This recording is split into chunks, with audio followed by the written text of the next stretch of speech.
Brother Dirk. Hello, brothers.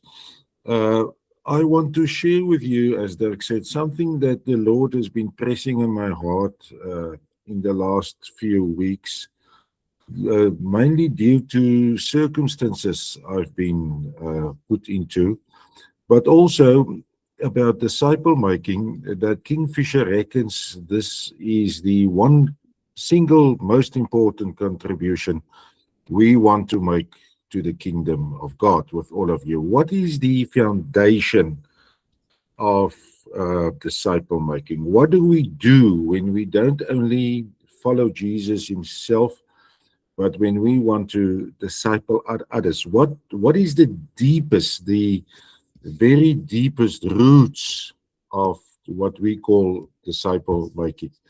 Now, I just want to get my PowerPoint going here. You'll see it just now. Let me just get that on. We see it, Johan. Okay. Yes. I want to quote just two verses, two very well-known verses for you. The one is in John 15. As the Father has loved me, so I have loved you. Just read it again. That Jesus loves us with the same love, the same quality, the same quantity that the Father loves him. The second is in John 17, where Jesus prays, he says, that all of them may be one, Father, just as you are in me and I am in you. May they also be in us. Just read it again. Jesus praying that we must live as intimate with him in the same way, with the same intimacy that he lives with his Father.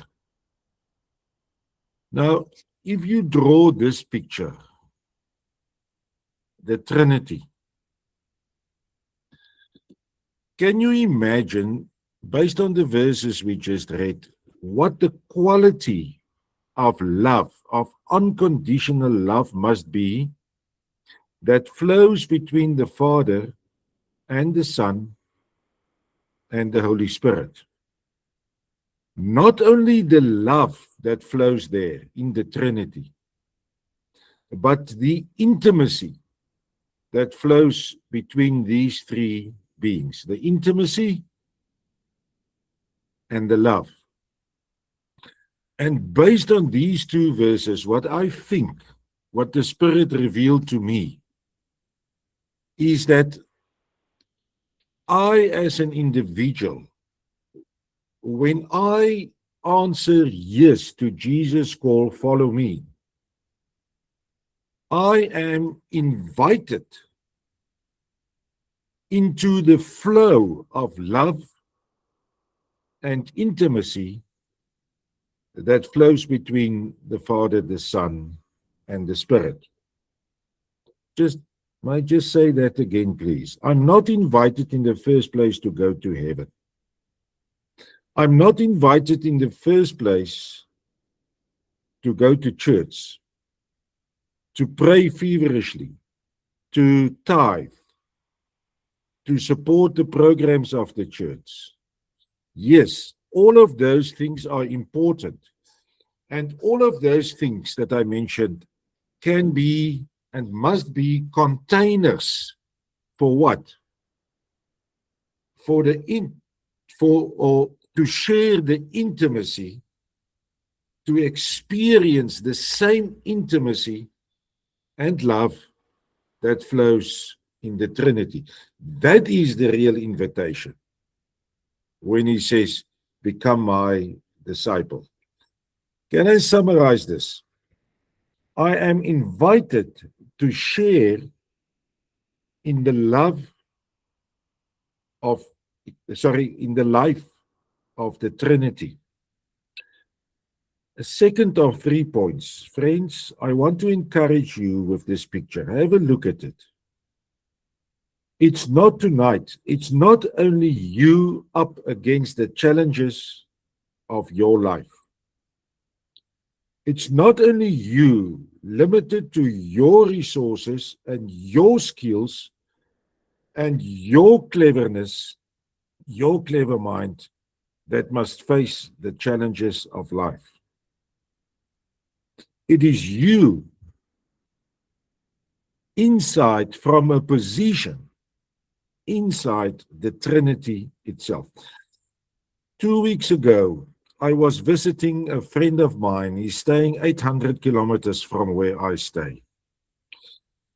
My friend is busy dying of brain cancer. The doctor told him 3 weeks ago, you've got weeks to live. And when he testified to the church, to the church service that I attended, he used this diagram. And he said, what comforts me, what carries me, what motivates me when I sit in the consulting room of a doctor telling me, you've got weeks to live, is my position in the Trinity. This is the way, this is the vantage point, this is the viewpoint, this is the paradigm that I'm going to face my cancer with. His name is Boetjie. Boetjie said, it's not a 3-in-1. It's a 4-in-1, Johan. It's Father, Son, Spirit, and Boetjie. It's a 4-in-1 against the life. So I want to conclude. So what has this got to say for disciple making? Friends, we know that disciple making is more than programs. It's more than evangelism. It's more than disciple groups, discovery groups. Yes, all of these things and a lot of others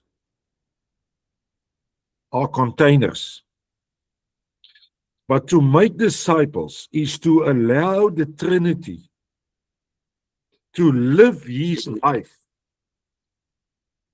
through me, to repeat his life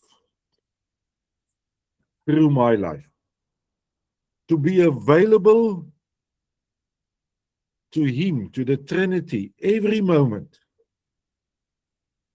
and to know that I must allow him to live the fruit of the Spirit, the love, the patience, the self-control, the goodness, all the fruits of the Spirit, all 9 fruits, to allow him to repeat the life and the character of Jesus through me.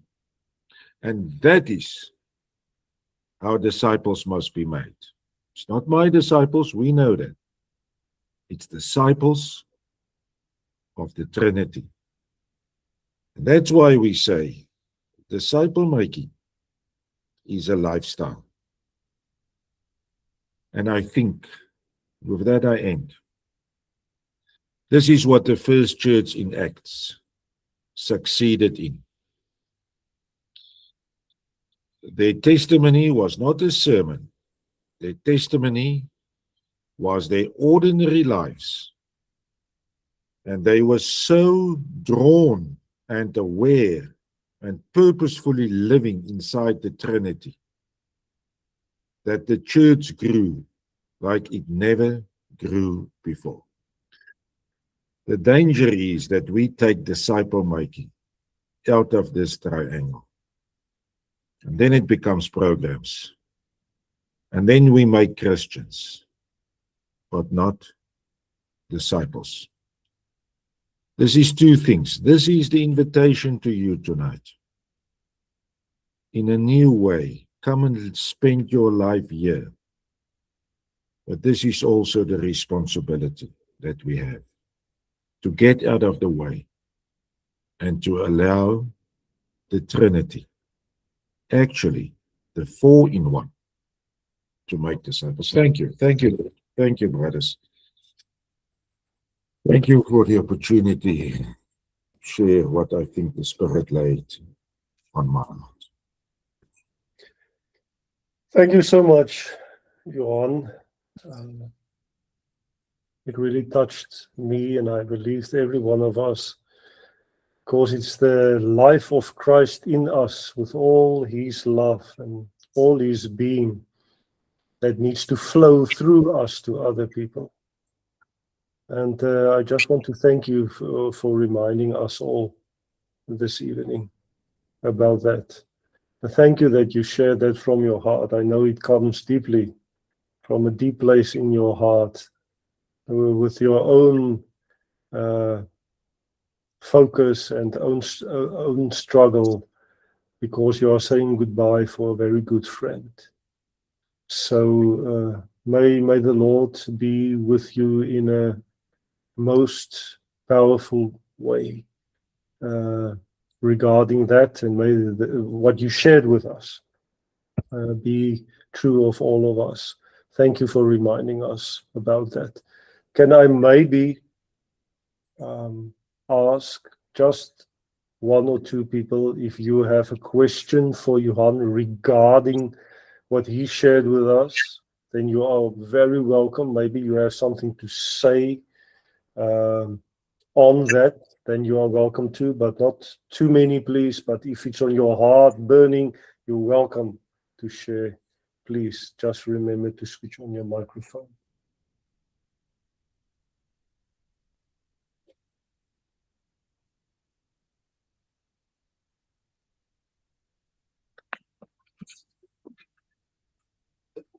Okay.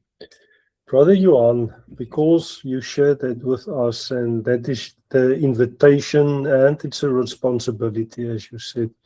But can I ask you just to end with a prayer, and pray that for all our brothers and sisters being family here in Kingfisher as well? I will really appreciate that if you can do that. Let us pray. Heavenly Father, who are we that the being that created creation,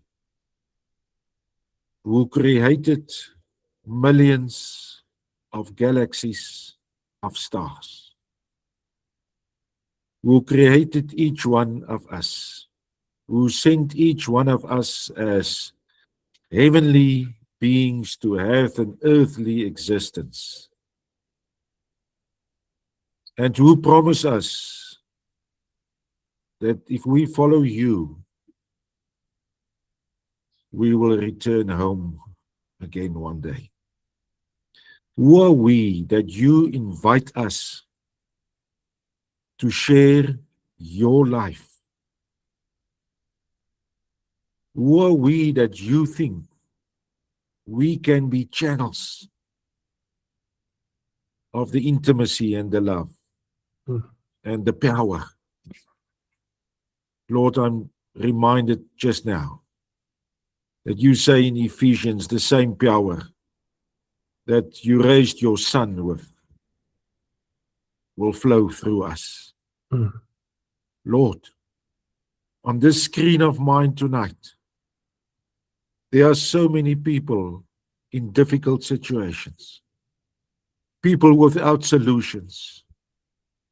Thank you that you come tonight and that you remind us of who we are and that we can believe you because you are God and you love us.